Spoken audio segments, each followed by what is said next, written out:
Today we're going to apply what we know about solving equations to solving multi-step word problems. So let's look at number 1. Your school's drama club charges $4 per person for admission to a play. The club borrowed $400 to pay for costumes and props. After paying back the loan, the club has a profit of $100. Write and solve an equation to figure out how many people attended the play. So I always like to read the problem first and then go back and mark up all the parts of the problem and convert them to mathematical terms. So it says your school's drama club charges $4 per person. $4 per person generally means that you're going to be multiplying. If you borrow money, borrowing money means that's money that you don't have anymore, so generally that's subtraction. Then when you pay the loan back, profit means you have a positive amount of money. So let's figure out how we would just represent this using words. So we know that we have the ticket price times the number of people who went, subtract the amount borrowed,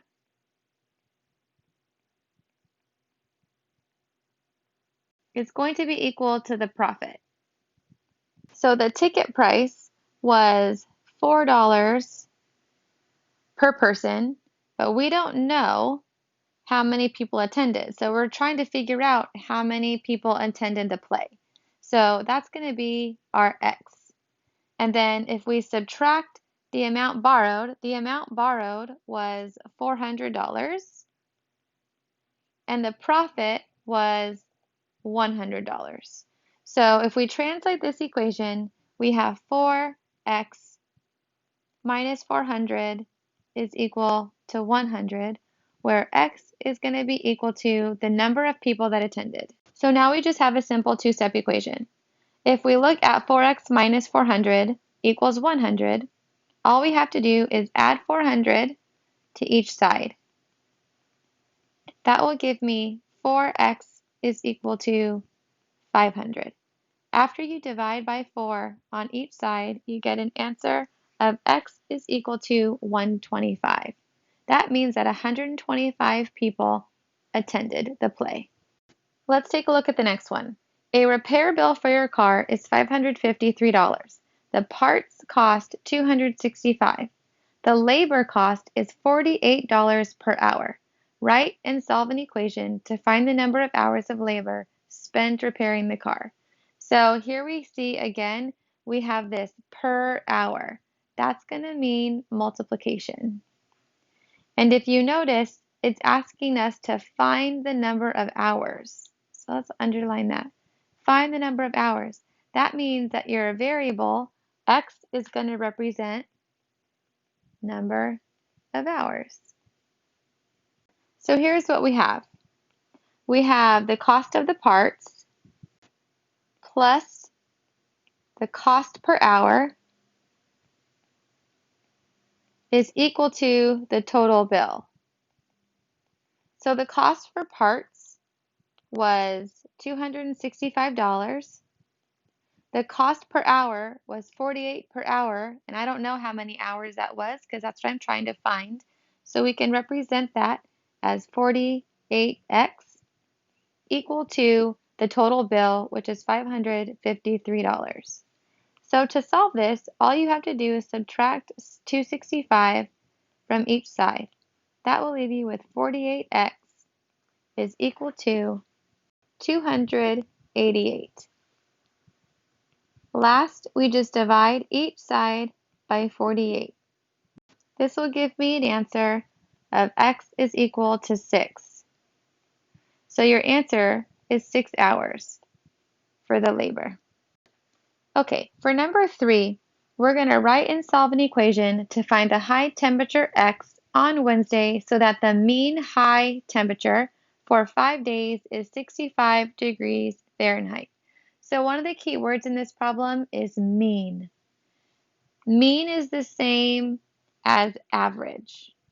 So if I'm trying to find an average, all we have to do is add all of these up and divide by how many there are. So what does that look like?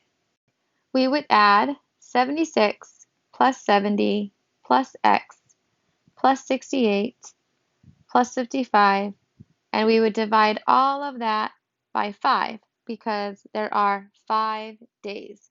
What do you think we set this equal to?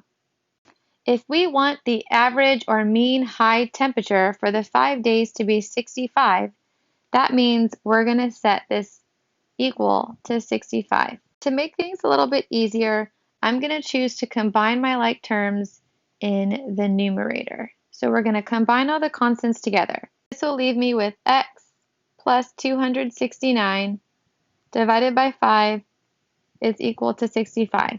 What should you do next? Because this is a division problem, we're going to multiply both sides by 5. So let's multiply the left side by 5, the right side by 5. The 5s on the left side will divide out to a 1. So let's go ahead and cross those off. And we're left with x plus 269 is equal to 325. Last, to solve for x, you would just subtract the 269 from each side. That will give you an answer of 56.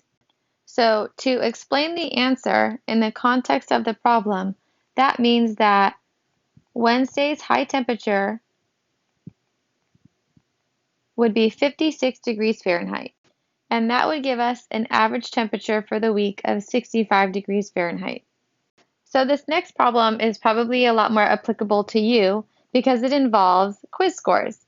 So we're going to write and solve an equation to figure out what you need to get on the last quiz in order to have an average grade of 85%. So this is something that you guys ask your teachers all the time. What do I need to get on the quiz to raise my grade to whatever your percentage is? So here's how we figure this out. We want all of these to give us an average of 85%. So remember, an average is when you add them all up and divide by how many there are. So let's set up the problem. So all you have to do is take all the quiz scores, divide it by 5 because there's going to be 5 quizzes, set that equal to the 85 that we're trying to achieve. So x is going to equal the score that you need to get to make sure that your average is 85. So just as in the last problem, we're going to combine the like terms in the numerator to start simplifying this equation. That will give me 333 plus x divided by 5 is equal to 85. And similar to the last problem, we're going to multiply both sides by 5 so I can get rid of that fraction. So the 5s on the left side will divide out to a 1, leaving me with 333 plus x is equal to 85 times 5, which is 425. Then we're going to subtract the 333 from each side. 425 minus 333 gives us an answer of 92. So what this means is that you would have to get a 92 on quiz 5 to have an average of 85%. For your summary, you need to answer the essential question, which was, what strategies help you solve multi-step word problems?